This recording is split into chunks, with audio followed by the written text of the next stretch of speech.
Ford के India से जाने के बाद बहुत सारी कन्फ्यूजन है सर्विस को लेकर, गाड़ियों पे डिस्काउंट को लेकर, कितना डिस्काउंट मिल रहा है, डीलर्स कंटिन्यू करेंगे नहीं करेंगे, या क्या क्या प्रॉब्लम्स आ सकती है, या क्या माहौल है अभी डीलर्स का। तो उसको लेकर अभी हम एक डीलर के पास चल रहे हैं, एक शोरूम में चल रहे हैं, तो पता करते हैं कि क्योंकि देखिए ज़्यादा नज़दीक तो फोर्ड के वही हैं, वही लोग बता सकते हैं, और सबसे ज़्यादा इफेक्ट जो है उन्हीं को हो रहा है या फिर पुराने कस्टमर्स को हो रहा है। तो पुराने कस्टमर के बारे में बात करेंगे भाई, अगर वो डीलरशिप छोड़ते हैं क्योंकि गाड़ियाँ तो बिकेंगी नहीं, जितनी उनके पास है वो बेच देंगे, उसके बाद सर्विस सेंटर का वो क्या करेंगे, या वो कंटिन्यू करेंगे ताकि सर्विस पुराने कस्टमर को मिलती रहे, इसके ऊपर बात करेंगे। प्लस साथ में ही उनके पास कितनी गाड़ियाँ हैं, उन पे कितना डिस्काउंट है, वो फोर्ड डिस्काउंट ऑफर कर रहा है या वो खुद से ऑफर कर रहे हैं, फोर्ड ने उनको छोड़ दिया है नहीं छोड़ दिया है। तो काफ़ी सारी चीज़ें हैं जो हमें बात करनी है। तो अभी एक डीलर के पास चलते हैं, देख लेते हैं क्या कहना उनका।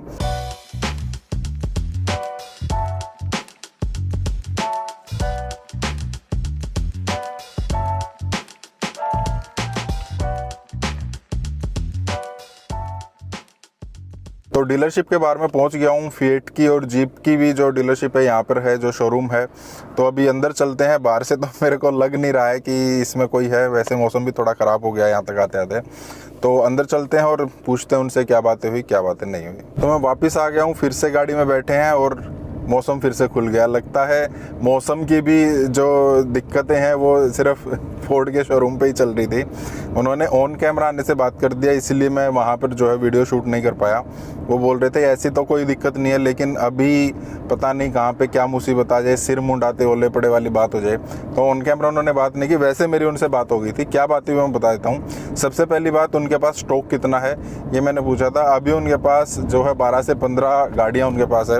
उसमें इको स्पोर्ट है जो पेट्रोल में अवेलेबल है उनके पास, एक फिगो है जो टेस्ट राइड मॉडल है, और एक दो जो है स्पायर है। सिर्फ ये 3 ही मॉडल उनके पास पड़े हैं, बाकी कोई भी उनके पास अवेलेबल नहीं है। स्टॉक वो सेल आउट कर चुके हैं। जहाँ तक डिस्काउंट की इनके ऊपर बात है, तो डिस्काउंट मैंने पूछा, इको स्पोर्ट जो पेट्रोल है वो 50 से 70 हज़ार रुपये फ़िलहाल एक्स शोरूम पे वो है ऑफ़र कर रहे हैं। अगर आप बाहर से इंश्योरेंस कराना चाहते हैं तो हम बाहर से इंश्योरेंस भी करा सकते हैं।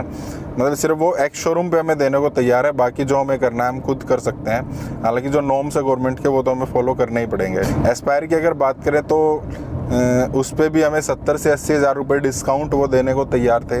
एस्पायर भी उनके पास 1-2 खड़ी थी, वैसे भी ज़्यादा डिमांड में नहीं रहती एस्पायर। और फिगो की बात करें, एक ही मॉडल था टेस्ट राइड, मैंने बता दिया जो टेस्ट राइड चलती हैं, 1 से 1.25 लाख डिस्काउंट वो उस पर भी दे सकते हैं। तो इस तरीके से डिस्काउंट की तो ये बातें हैं। अब बातें कि भाई सर्विस सेंटर का क्या होगा, पुराने कस्टमर क्या करेंगे, क्या आप पुराने कस्टमर को सर्विस देते रहोगे। तो बात तो यही थी भाई, जब तक हमारे पास चले, मैं एक जगह रुक के बात कर लेता हूँ। हाँ, बीच में एक और मेरी उनसे बात हुई थी। उन्होंने कहा था कि जो ये चैनल है डेली ऑटो लाइफ, आप इसको सब्सक्राइब जरूर कर देना।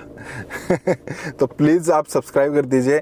डबल टैप करके स्किप करने के बजाय आप सिंगल टैप करके सब्सक्राइब कर सकते हैं। अब उनकी प्लानिंग क्या है कि जब तक उनका स्टॉक सेल आउट नहीं हो जाता तब तक वो सेल करेंगे ही, 1 महीना 2 महीना जितने भी लगेगा, या फिर डिस्काउंट बढ़ाना पड़ेगा उनको। उसके बाद जब उनका स्टॉक नहीं बचेगा तो उन्होंने कहा था कि हम दूसरी कंपनियों की तरफ देख रहे हैं, किसी और कंपनी की डीलरशिप हमें मिल जाए। जब तक वो डीलरशिप नहीं मिलती है तब तक तो वो फोर्ड की सर्विस कंटिन्यू करेंगे ताकि उनके खर्चे निकलते रहें जो उन्होंने सेटअप कर रखा है, क्योंकि खाली बैठ के तो क्या करेंगे। जब उनको दूसरी डीलरशिप कोई मिल जाए किसी और कंपनी के साथ तो वो फिर फोर्ड को छोड़ देंगे, क्योंकि फिर वो फोर्ड का क्या करेंगे।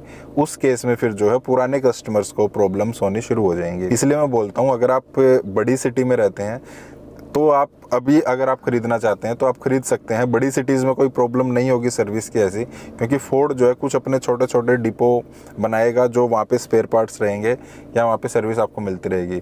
अगर आप टियर 2 या टियर 3 सिटीज़ में हैं तो अगर आप नई गाड़ी लेने का सोच रहे हैं फोर्ड की तरफ से, चाहे कितना भी बड़ा डिस्काउंट हो, तो मैं कहूँगा आप उसको अवॉइड कीजिए। 2 से 3 साल के बाद आपको सर्विसेज से रिलेटेड या स्पेयर पार्ट से रिलेटेड दिक्कत आ सकती है। तीसरी बात ये हुई थी कि भाई क्या फोर्ड ने आपको पहले बताया था या अभी फोर्ड आपकी कोई हेल्प कर रही है नहीं कर रही है। तो उसका सिंपल सा जवाब है नो, फोर्ड ने कोई हेल्प नहीं की है, ना उनको पहले बताया था। बल्कि 4 से 5 महीने पहले तक भी फोर्ड ने अपनी जो है फ्रेंचाइजी जो डीलरशिप है वो बांटी हैं। मतलब कुछ लोगों ने 4 से 5 महीने पहले तक भी नई डीलरशिप फोर्ड की तरफ से ली है। तो उनको सोचिए कितना बड़ा नुकसान है। ना तो अभी उनका सेटअप अच्छे से हुआ होगा, 4 से 5 महीने में क्या होता है।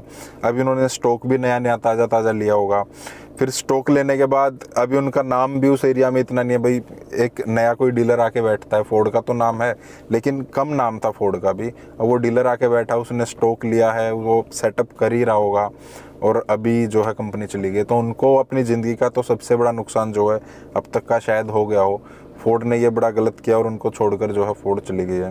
तो ये कुछ बातें हुई थी डिस्काउंट के बारे में। अगर बातें तो और भी सारी थी, मैं रिकॉल नहीं कर पा रहा हूँ अभी। आपको कुछ पूछना है तो मैं आपको बता दूंगा, आप कमेंट कर सकते हैं, इंस्टा पर कांटेक्ट कीजिए, मेल पे आप कांटेक्ट कर सकते हैं। तो आपके मैं कोशिश करूँगा जो भी आप पूछेंगे उनके जवाब देने की। तो वीडियो कैसी लगी बताइएगा ज़रूर, चैनल को सब्सक्राइब जरूर कर दीजिएगा। मिलते हैं नेक्स्ट वीडियो में।